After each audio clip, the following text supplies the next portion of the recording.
तो नमस्कार साथियों, आईपीएस सुतार यूट्यूब चैनल पर आप सभी का स्वागत है। तो आज साथियों इस वीडियो के अंदर हम बात करने वाले हैं नगर पालिका से संबंधित एक बहुत बड़ी न्यूज़ निकल कर आ रही है सामने कि नगर पालिका सफाई कर्मचारी भर्ती के अंदर जो अनुभव प्रमाण पत्र आपने बनवाया है वो कौन सा अनुभव प्रमाण पत्र आप जब प्रैक्टिकल देने के लिए जाओगे, जब लॉटरी सिस्टम होगा तो आपका कौन सा अनुभव प्रमाण पत्र वहाँ पर मान्य होगा और किस संस्था का होगा वो तो मैंने पहले भी आपको एक दो वीडियो के अंदर बताया है। लेकिन अब कौन सा प्रमाण पत्र आपका मान्य होने वाला है ये साथियों की नोटिस जारी हुआ है, उसमें बताया गया है।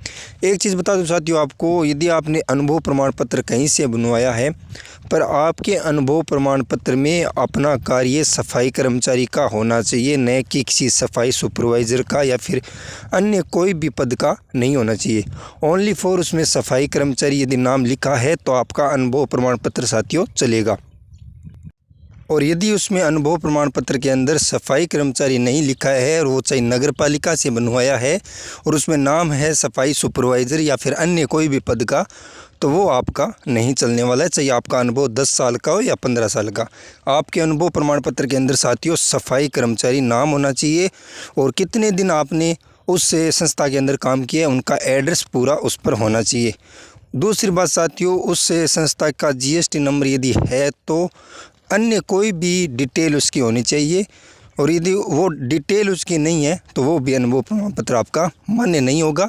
हाँ, कोर्ट ने ज़रूर कहा है कि सभी को हम शामिल करेंगे, लेकिन आपको भी पता है साथियों जो संस्था रजिस्टर्ड नहीं है तो वो राजस्थान सरकार उनको कैसे मान सकती है। रजिस्टर्ड जो संस्था है उनके अनुभव प्रमाण पत्र संस्था सही मानेगी और जो रजिस्टर्ड संस्था नहीं है आपने वहाँ से अनुभव प्रमाण पत्र बनाया है तो वो साथियों आपका अनुभव प्रमाण पत्र नहीं चलेगा।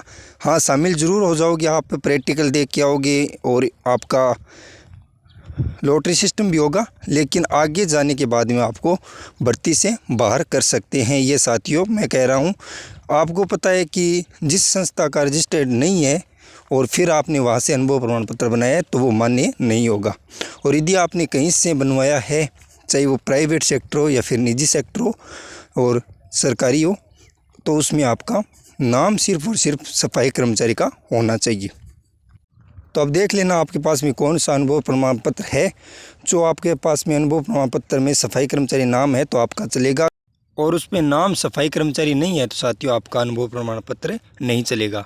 और अब आपके पास में जो अनुभव प्रमाण पत्र आपने जिस संस्था से बनाया है तो आप एक बार चेक कर लो कि अपना अनुभव प्रमाण पत्र किस संस्था का है और किसका है, सफाई सुपरवाइज़र का है या सफाई कर्मचारी का। यदि आपका अनुभव प्रमाण पत्र सफाई सुपरवाइज़र का है तो साथियों आपका नहीं चलेगा, सफाई कर्मचारी का है तो आपका अनुभव प्रमाण पत्र चलेगा। ओके, धन्यवाद साथियों। जय हिंद, जय भारत और जय राजस्थान। वीडियो अपने साथी तक शेयर करना ताकि उनको भी पता चल जाए। ओके, धन्यवाद।